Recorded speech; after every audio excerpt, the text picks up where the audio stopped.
हाय दोस्तों। इस वीडियो में अपन देखेंगे कि कैसे अपन एनएससी के शेयर को आईपीओ से पहले अनलिस्टेड मार्केट में परचेस कर सकते हैं। साथ में अगर और भी कोई अनलिस्टेड मार्केट में जो शेयर्स होते हैं या फिर अनलिस्टेड शेयर्स जो होते हैं उनको अपन कैसे परचेस कर सकते हैं। साथ में अपन देखेंगे कि अनलिस्टेड मार्केट में शेयर्स को परचेस करने के लिए अपन को किन किन डॉक्यूमेंट्स की रिक्वायरमेंट पड़ेगी। फिर अपन देखेंगे कि अनलिस्टेड मार्केट में शेयर्स को अगर अपन परचेस करते हैं तो उसके क्या एडवांटेजेस अपन को प्रोवाइड किए जाते हैं। और साथ में अनलिस्टेड शेयर्स को या फिर अपन कह सकते हैं कि अनलिस्टेड मार्केट में अगर अपन शेयर्स को परचेस करते हैं तो वहाँ पर क्या रिस्क अपन को देखने को मिल सकते हैं, वो भी अपन यहाँ पर अच्छे से एनालाइज़ करेंगे। तो चलिए सबसे पहले अपन देख लेते हैं कि अपन एनएससी के शेयर को या फिर कोई भी अनलिस्टेड शेयर है, उसको अपन अनलिस्टेड मार्केट में कैसे परचेज़ कर सकते हैं। तो अनलिस्टेड मार्केट में अगर आपको शेयर्स परचेज़ करने हैं, तो वहाँ पर आपको एक ब्रोकर या फिर अपन जिसको कह सकते हैं डीलर की ज़रूरत पड़ती है। अब ये वाली जो ब्रोकर या फिर डीलर होते हैं, ये आपकी जो नॉर्मल जो आपके ब्रोकर होते हैं, जैसे ग्रो हो गया, ज़ेरोधा हो गया, इनसे अलग होते हैं। क्योंकि ये जो ग्रो या फिर जो आपके ज़ेरोधा हो गया, ये जो ब्रोकर होते हैं, ये जो स्टॉक एक्सचेंज में जो शेयर्स ऑलरेडी लिस्टेड होते हैं, वहाँ पर जो ट्रेडिंग होती है, उनको के बाइंग या फिर सेलिंग प्रोवाइड करते हैं। लेकिन ये वाले जो ब्रोकर, वो वाले शेयर्स में बाइंग या फिर सेलिंग प्रोवाइड करते हैं, जो अनलिस्टेड हैं, है ना?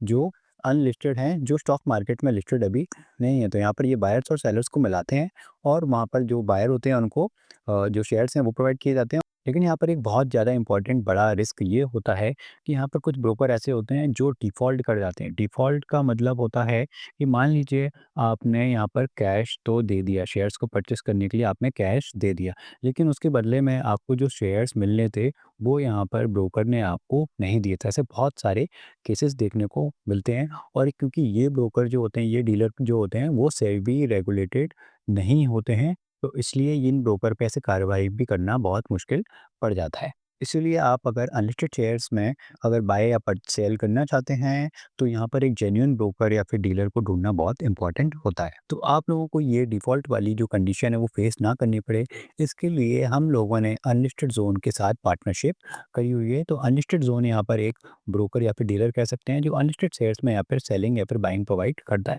तो यहाँ पर हमने इनके साथ पार्टनरशिप की हुई है। तो अब यहाँ पर इससे क्या होगा कि आपका जो डिफ़ॉल्ट रिस्क है वो बिल्कुल ज़ीरो हो जाएगा। अब आपके जो शेयर्स हैं आपको 100% कन्फर्मेशन के साथ मिलेंगे, क्योंकि यहाँ पर अब हम लोगों ने पार्टनरशिप करी है, तो हम लोग मेक श्योर करेंगे कि आपको जो अमाउंट आपने पे किया है उसके बदले आपके सारे शेयर्स आपको प्रोवाइड करें। और अनलिस्टेड ज़ोन भी एक अच्छा प्लेटफ़ॉर्म है, इसलिए हमने इनके साथ टाई अप किया हुआ है। तो अगर आप शेयर्स को यहाँ पे परचेस करना चाहते हैं, तो आप हमारे दिए गए व्हाट्सएप नंबर पर आप कॉन्टैक्ट कर सकते हैं। ये कॉन्टैक्ट नंबर आपको डिस्क्रिप्शन में भी मिल जाएगा। साथ में आपको डायरेक्ट लिंक पे भी मिल जाएगी, जिस पे आप क्लिक करके डायरेक्टली हमारे व्हाट्सएप पे चैट कर सकते हैं।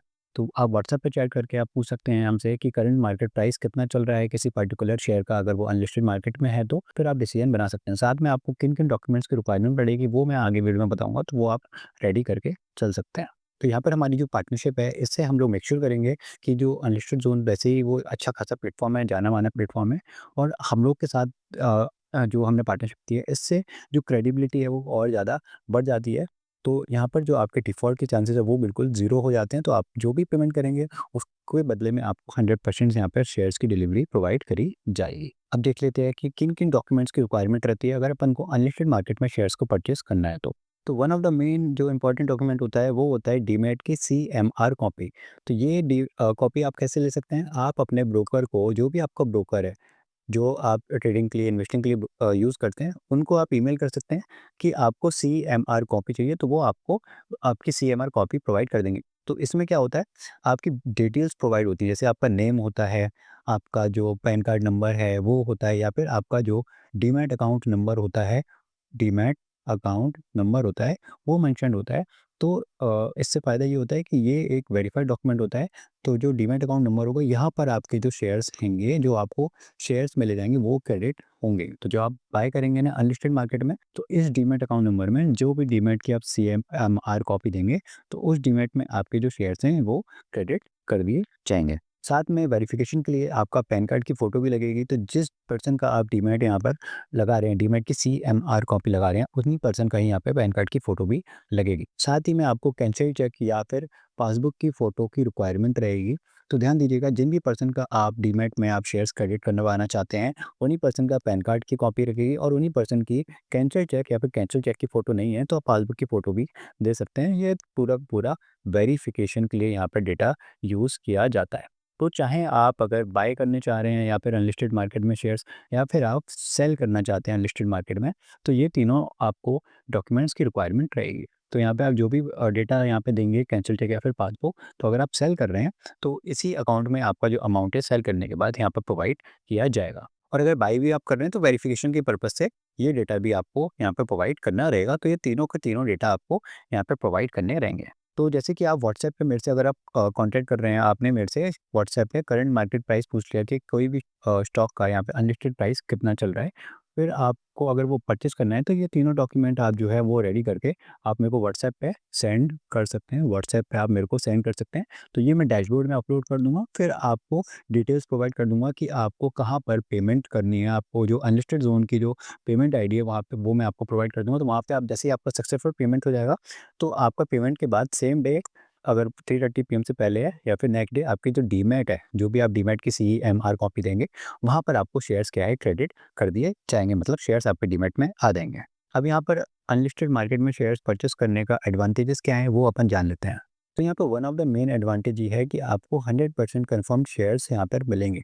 तो आप जब आईपीओ में आप अप्लाई करते हैं, तो वहाँ पर आईपीओ क्या होता है कि ओवर सब्सक्राइब होता है, जिससे वो लॉटरी सिस्टम की वजह से आपको फिर शेयर्स कभी-कभी मिल जाते हैं, कभी-कभी नहीं मिलते हैं। तो ऐसे शेयर जो प्री आईपीओ होते हैं, मतलब प्री आईपीओ का मतलब होता है कि जिनका आईपीओ एक्सपेक्टेड होता है कि आने वाला है और अच्छे आईपीओ हैं, तो उन ऐसे शेयर्स को आप क्या है अनलिस्टेड मार्केट में परचेज़ कर सकते हैं। तो जो भी रेट उस टाइम पे चल रहा हो, उस रेट पे आप परचेज़ करेंगे तो आपको वो 100% शेयर्स कर की डिलीवरी होगी। तो मान लीजिए फॉर एग्ज़ाम्पल मान लीजिए कि रुपीज़ 1925 का शेयर चल रहा है एनएसई का, है ना? और मिनिमम लॉट क्वांटिटी मान लीजिए 100 हो। मिनिमम लॉट क्वांटिटी मतलब कि ये आपका मिनिमम आपको इतनी क्वांटिटी तो उठानी पड़ेगी। ये हर शेयर का अलग-अलग होता है। तो आपकी यहाँ पे जो टोटल इन्वेस्टमेंट होगी वो 1,92,500 रुपीज़ यहाँ पे मान लीजिए हो गई है। तो यहाँ पर आपको 100 शेयर्स की जो क्वांटिटी है वो 100% मिलेगी। लेकिन वहीं आप अगर आईपीओ में अप्लाई करते हैं और ओवर सब्सक्राइब होता है, तो वो पूरा लॉटरी के बेसिस पर हो जाता है। तो अनलिस्टेड मार्केट में आप जितनी भी क्वांटिटी परचेज़ करना चाहते हैं, वो आपको पूरी की पूरी क्वांटिटी मिलेगी और जो भी वहाँ पे रेट चल रहा हो, उस रेट पर आपको वो क्वांटिटी प्रोवाइड करी जाएगी। अब यहाँ पर अनलिस्टेड मार्केट में शेयर्स को आप परचेज़ करते हैं, तो वहाँ पर कुछ रिस्क भी होते हैं, तो वो रिस्क भी अपन यहाँ पर अच्छे से जान लेते हैं। तो अनलिस्टेड मार्केट में जो one of the important risk होता है, वो होता है हाई वैल्यूएशन का रिस्क। फॉर एग्ज़ाम्पल अगर किसी प्रोडक्ट की कीमत ₹10 है, लेकिन वो मार्केट में आपको ₹100 में मिल रहा है, तो कहने का मतलब है बहुत ज़्यादा ओवर वैल्यूड है, इतनी उसकी वैल्यू नहीं है, जितना कि वो मार्केट में मिल रहा है। तो ऐसी अनलिस्टेड मार्केट में ऐसा देखा गया है कि बहुत सारे शेयर्स क्या हैं, वो बहुत ज़्यादा ओवर वैल्यूड होते हैं। कहने का मतलब इतनी उनकी वैल्यू नहीं होती है, जितना वो मार्केट में ट्रेड कर रहे होते हैं। जैसे ही अपन ने एनएसडीएल के केस में देखा कि आईपीओ से पहले अनलिस्टेड मार्केट में वो शेयर था ₹1200 का, ठीक है? आईपीओ का प्राइस कितना आया, ये एक्सपेक्टेड मेरे को याद नहीं आ रहा है, लेकिन ₹700 के आसपास यहाँ पर आईपीओ का प्राइस आया। तो जिन्होंने ₹1200 पे यहाँ पे परचेज़ किया था, अब वो शेयर की कीमत आईपीओ में हो गई थी ₹700। वो बात अलग है कि आईपीओ के बाद, लिस्टिंग के बाद अब उस शेयर की वैल्यू दोबारा 1200 हो गई है। लेकिन यहाँ पर देखिए एनएसडीएल उस टाइम पे बहुत ज़्यादा ओवर वैल्यूड था, मतलब महँगा मिल रहा था। तो ये बहुत बड़ा रिस्क होता है, तो आपको यहाँ पे वैल्यूएशन का कंसर्न क्या है कि देख के चलना चाहिए कि जो हम शेयर परचेज़ कर रहे हैं लिस्टेड मार्केट में, उसकी वैल्यूएशन क्या चल रही है। तो अगर आप चाहते हैं कि मैं एनएससी के शेयर का एक डिटेल में वैल्यूएशन के ऊपर या पूरा फंडामेंटल एनालिसिस के ऊपर मैं उस पे वीडियो बनाऊँ, तो आप मेरे को कमेंट सेक्शन में बताइए, जिससे आपको काफ़ी हेल्प हो जाएगी अपना आपका कोई भी डिसीजन बनाने में। और दूसरा रिस्क एक ये होता है कि देखिए, जैसे मैंने पहले आपको बोला कि यहाँ पर मिनिमम क्वांटिटी आपको परचेज़ करनी पड़ती है, तो अलग-अलग शेयर की अलग-अलग क्वांटिटी होती है। तो मान लीजिए जैसे कि एनएससी के शेयर की बात करें, तो यहाँ पे मिनिमम लॉट साइज़ है 100 शेयर्स, तो मतलब आपको मिनिमम 100 शेयर्स तो यहाँ पे परचेज़ करने ही पड़ेंगे, जो भी इसका रेट चल रहा हो। ऐसे कुछ शेयर्स होंगे जिनका मिनिमम लॉट साइज़ 50 होगा, मतलब आपको मिनिमम 50 शेयर्स तो परचेज़ करने पड़ेंगे, या फिर कुछ शेयर्स होंगे जिनका 200 होगा, ऐसे डिपेंड करेगा अलग-अलग शेयर पे। तो वो आप मेरे को व्हाट्सएप पे कॉन्टैक्ट कर सकते हैं। आपको अगर कोई भी शेयर यहाँ पे परचेज़ करना है, तो वहाँ पे जो उसका करंट मार्केट प्राइस चल रहा होगा, वो मैं आपको बता दूँगा। साथ में अगर पॉसिबल होगा, हमारी तरफ से जितने भी डिस्काउंट्स में हम आपको प्रोवाइड कर पाएँगे, तो वो ज़रूर प्रोवाइड करेंगे। तो आपको एक अच्छा रेट में आप वहाँ पे वो शेयर्स को परचेज़ कर सकते हैं। डिस्क्रिप्शन में आपको लिंक दी गई है व्हाट्सएप की, आप उस पे कॉन्टैक्ट कर सकते हैं। बाकी एनएसई के ऊपर अगर आपको डिटेल में वीडियो चाहिए कि वैल्यूएशन के ऊपर, फंडामेंटल एनालिसिस के ऊपर, तो वो आप मेरे को कमेंट सेक्शन पे ज़रूर बताइए। मैं इसमें पूरा-पूरा ट्राई करूँगा कि एक बहुत अच्छी एक डिटेल वीडियो आपको प्रोवाइड करने की कोशिश करूँ, जहाँ पर आपके सारे के सारे डाउट्स जो हैं, वो बिल्कुल क्लियर हो जाएँगे। आई होप कि इस वीडियो से आपको जो भी इंपॉर्टेंट डिटेल्स थी अनलिस्टेड मार्केट को लेके, वो आपको सब समझ में आ गई होगी। फिर भी कोई डाउट है तो आप मेरे से कमेंट सेक्शन में मेरे से पूछ सकते हैं। चलिए मिलते हैं अगली वीडियो में, तब तक के लिए गुड बाय।